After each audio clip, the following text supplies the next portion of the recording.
Hi, Goddess of Love here. Tingnan natin kung merong messages sa inyo, si Universe. Let's see kung anong messages sa inyo. Let's pick a 3 cards. Mamaya na natin open na 1, 2, and 3. Let's see kung anong messages ni Universe sa inyo collectives. So, let's see. Ano tong una? Break up, endings in reverse, and then ghosted, disappearing, and then home foundation. So, I think nagkaroon dito ng break up. May nang ghost, may umalis, may nang iwan.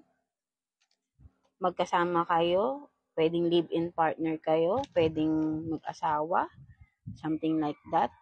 Pwede ring family member ang biglang umalis, 'di ba? Or pero more on relationship ito dahil may break up pero naka-reverse siya. So, I think kung sino man yung umalis, merong umalis sa bahay, na nagkaroon ng alitan, kayo ng partner mo at umalis ang partner mo, ang person mo. So, dahil naka-reverse itong ending, sinasabi sa iyo ni Universe na huwag kang mag-alala, babalik din sa'yo ang ang person mo since naka-reverse ito. So, in time, siguro parang nagpapalamig lang siya. In time, uuwi din siya. Huwag kang mag-alala. Kung sino lang makaresonate dito. So, yun nga. Kumbaga, nagkaroon ng pagtatalo, kaya nagkaroon ng breakup. 'Di ba? Pero in reverse, so it means na babalik naman ito. Huwag ka lang mainip. Collective. So, yun nga. Kung nagsasama kayo, kasi, kumbaga, siguro matagal na kayong mag-live-in partner or mag-asawa, matibay na rin ang foundation nyo. Siguro, lang ito, baka nagkaroon lang kayo ng alitan, something like that, na, maaayos nyo pa rin naman. Babalik pa rin naman siya kung sino yung umalis sa inyo, ng person mo, umalis ng bahay, nag-empake. Don't worry, babalik siya.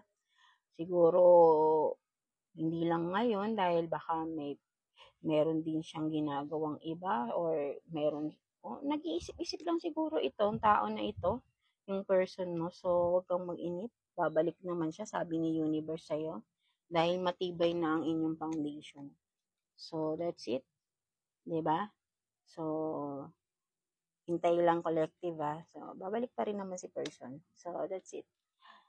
Have a nice day, collective. Like and subscribe tayo sa ating channel. Thank you.